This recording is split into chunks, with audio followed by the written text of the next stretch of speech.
आणि विजापुराला बातमी समजली, जावळी मधले 6 डोंगर शिवाजी राजाच्या हाती आले. त्याच भागामध्ये आलेला रायरी, त्याच भागामध्ये आलेला भोरप्या एकेका डोंगरावरती तटबंदीचे मुकुट घालायला राजाने सुरुवात केली. जावळी सापडली. आता पुढे प्रत्येक जण विचारायचा, आता पुढे कुठे उडी मारायची राजे? पुढे पुढे अर्थातच कोकण दिशेला जायचं. एका बाजूला कल्याण भिवंडी जिंका, तिथं प्रचंड मोठा सागरी व्यापार केला जातो तो एक. आणि दुसऱ्या बाजूला कोकणामध्ये रत्नागिरी खारेपाटण, त्या भागामध्ये उतरायचं. इथल्या सिद्धीला एकदा चाप लागला पाहिजे. हातामध्ये असलेली फक्त 8,000 फौज घ्यायची. एका बाजूला कल्याण भिवंडीवर रघुनाथराव आत्रे तोड्यासारखे तुटून पडले, ती ताब्यात घेतली. दुसऱ्या बाजूला रत्नागिरी खारेपाटणच्या बाजूला आरमार उभं केलं राजांनी स्वतःच. माणसं तोंडात सगळी बोटं घालून बघत राहिली. त्याचबरोबर कोकणाच्या दिशेनं उतरल्यानंतर शिवाजी राजांनी आपल्या 8,000 फौजेला फक्त 40 किल्ल्यांच्या याद्या दिल्या. आणि एकेकाला सांगायचं, तुझा गड तुंग घ्यायचा, तुम्ही तिकोना घ्यायचा, तुम्ही लोहगड घ्यायचा, तुम्ही सरसगड घ्यायचा, तुम्ही प्रचंडगड घ्यायचा. काय गंमत आहे का? घ्यायचं म्हणजे काय, लाडू खायचेत काय? पण एकेका ठिकाणी 500-500 सैनिक, 500-500, 600-600 मावळे पाठवून धाड धाड धाड धाड धाड धाड 1, 3, 4, 5 वर्षामध्ये राजगडावर नुसत्या बातम्याच्या बातम्या येत होत्या. 3 वर्षापूर्वी 5 किल्ले असणारं स्वराज्य फक्त त्याच्या पुढच्या 3 वर्षाच्या कालखंडामध्ये 50 किल्ले असणारं, आरमार असणारं, स्वतःच तोफखाने उभे असलेलं राज्य उभं राहिलं. 3, 4, 5 वर्ष. काय माणसाच्या कार्याचा वेग असू शकतो. त्यामुळे आपल्याला एक लक्षात ठेवलं पाहिजे, बाकी सगळ्या लोकांच्याकडे भाषण तयार होती, शिवाजी राजांच्याकडे प्लॅन तयार होता. तो एक्झिक्यूट कसा करायचा ते डोकं होतं. कारण नुसता किल्ला जिंकणं फार सोपं असतं एक वेळ. पुढची ऍडमिनिस्ट्रेशन, त्याच्यावर न्यायाधीश कोड नेमायचा, तिथं सरचिटणीस कोड नेमायचा, त्या ठिकाणी कार्यालयावर कोड नेमायचा, सरकारी दप्तरावरती कोड नेमायचा, शेती बंधारे खात्यावरती कोड नेमायचा. प्रत्येक प्रांताची ती विभाग पाहणारी माणसं पाहिजेत, क्वालिटी असलेली. हो, नाही तर आमच्या पाटबंधारे खात्याच्या माणसाला आम्ही पुण्यात आणला होता. त्याला मी 500चं धरण दाखवलं. त्या धरणातल्या खिडक्या दाखवल्या आणि त्याला सांगितलं, या धरणातनं, या खिडक्यातनं इतकं क्युबिक लिटर पाणी जातं. असं म्हटल्यावर तो अधिकारीच म्हटला, ओ व्हॉट ए वेस्टेज. साहेब, खिडकीतनं पाणी म्हणजे नळ उघडा राहिल्यामुळं घराच्या खिडकीतनं जातं ते पाणी नाहीये इथे. आपण धरणाच्या पाण्याबद्दल बोलतोय. धरणाचं पाणी पाणलोट क्षेत्राला शेतीत जातं. हो का? अरे गाढवा, खात्यावर कुठले आहेस? अवघड आहे हो. बऱ्याचशा खात्यावरती त्या खात्याबद्दल माहिती असण्यापेक्षा वशिल्याची जी माणसं आणली ना आमच्या सरकारने, बाबा, तो वशिला नावाचा शब्दच त्रास देतोय. वय, शिक्षण आणि लायकी नसताना मिळालेली गोष्ट वशिला. वयही नाही, त्याचं शिक्षण नाही, त्याची लायकी नाही त्या ठिकाणी उभं राहायची, असं कोणी माणूस उठतो आणि तो आमची परीक्षा घेतो. परत तुम्हाला शिक्षक म्हणून आम्ही नेमायला तयार आहोत. धन्यवाद. काय शिकला? BA. 2च अक्षर शिकलोय आणि ती सुद्धा उलटी. ABCD शिकतात लोक. AB पाहिजे, BA कसं? 2च अक्षर शिकलं नाही. BA ही वेगळी पदवी आहे, मॅट्रिक नंतर असते काय?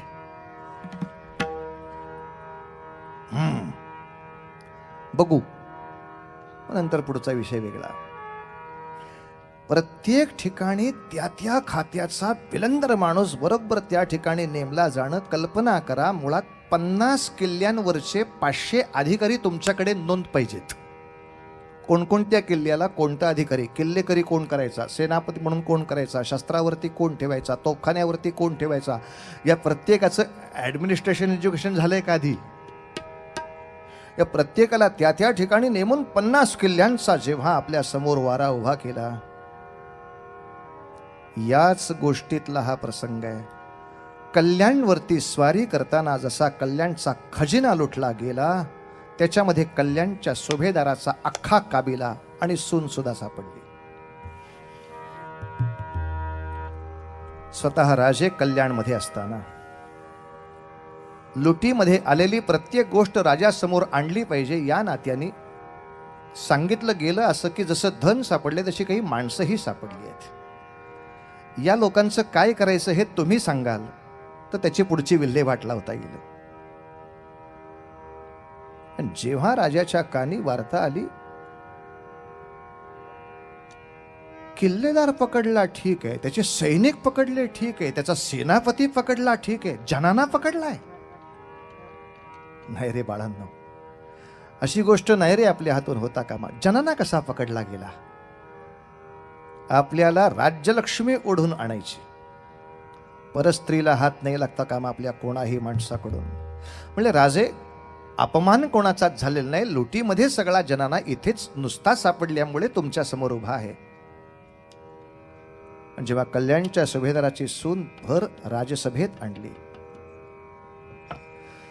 तेव्हा सगळ्या दरबारांनी अवाक व्हावं असं अप्रतिम लावण्य त्या स्त्रीचं. चेहऱ्यावरचा बुरखा किंचित फक्त बाजूला केल्यानंतर सुद्धा संपूर्ण दरबार निशब्द व्हावा, इतका अप्रतिम लावण्य समोर असताना आता खरी परीक्षा असते राजांची, खरी परीक्षा असते लोकोत्तर महापुरुषाची. समोर काही मोह नसताना वैरागी असणं खूप सोपं आहे, पण आता राजनीतीच्या प्रमाणे हिला आपल्या राणीवशामध्ये सामील करून घेतलं तर कोणी आपल्याला नाव सुद्धा ठेवणार नाही. कारण आजवरची ही राजांची रीत आहे, अनेक राजांची मागच्या 400 वर्षाची ही रीत आहे. या स्त्रीला प्राप्त करून घेणं खूप सोपं आहे. आता कोणीही धर्माची सुद्धा मला शंका काढणार नाही, एकही शब्दाने कोणी मला नाव ठेवणार नाही. पण असं असतानाही माझ्या हिंदवी स्वराज्याची भूमिका जगाच्या समोर मांडली जाताना मी फक्त उन्मत्तांचा वैरी आणि अबलांचा मात्र कैवारीच आहे, असा हिंद समाजाचा, हिंदुत्वाचा आदर्श डोळ्यासमोर यायला हवा. म्हणून राजा तिथे दरबारामध्ये म्हणतो, बस अशा आमच्या मासाहेब सुंदर असत्या, आम्हीही तेवढेच सुंदर निपजलो असतो. पण आई, आम्ही वरच्या देहाच्या सौंदर्याला जास्त किंमत देत नाही. हृदयाचं सौंदर्य हे भारतीय संस्कृतीमध्ये सगळ्यात श्रेष्ठ सौंदर्य मानलं जातं. या सौंदर्याची प्रचिती आपल्यास मिळावी यासाठी तुम्हाला भगिनीच्या रूपामध्ये मानून खणा नारळाने ओटी भरून तुम्हाला तुमच्या घरी पाठवण्यात येत आहे.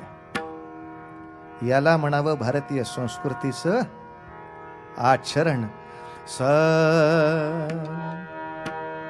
तुमच्या रूपामध्ये सुद्धा आम्हाला मासाहेब बघता येतात. वंदनीया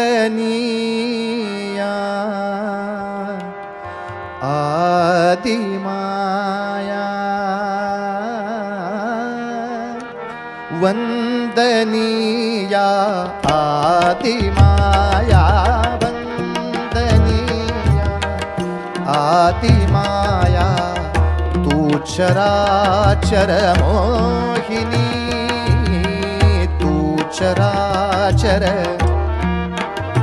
हो तू चराचर मोहिनी, तू चराचर मोहिनी.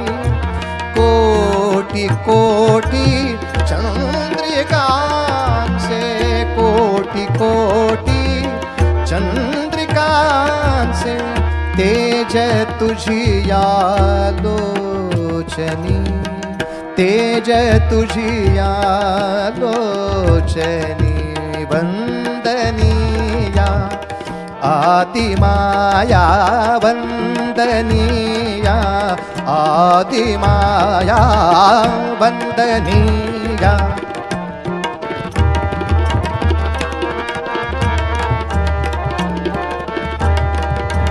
तू महेश्वर वल्लभा,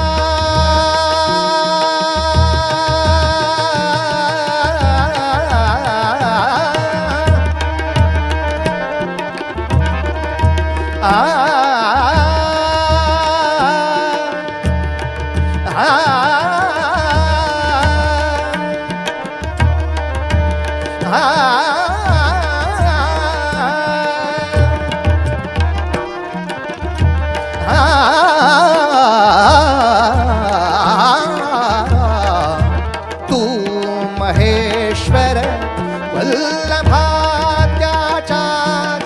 संगापासुनी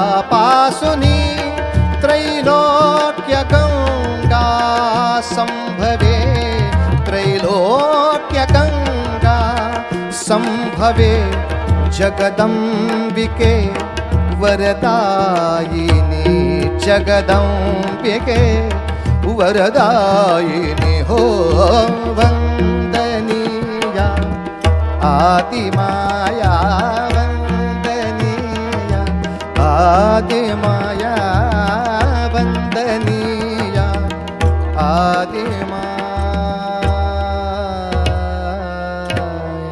जगदंबा माता की जय.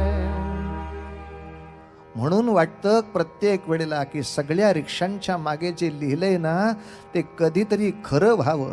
आज प्रत्येक रिक्षावाल्याला सुद्धा कळलंय, तो मागे एकच पाटी लिहितो, शिवबा पुन्हा एकदा जन्माला या, पुन्हा एकदा जन्माला या. हा सन्मान दुसऱ्या कोणाही राजाला महाराष्ट्रात मिळत नाही. शिवबा तुम्ही एकदा या, खरंच या.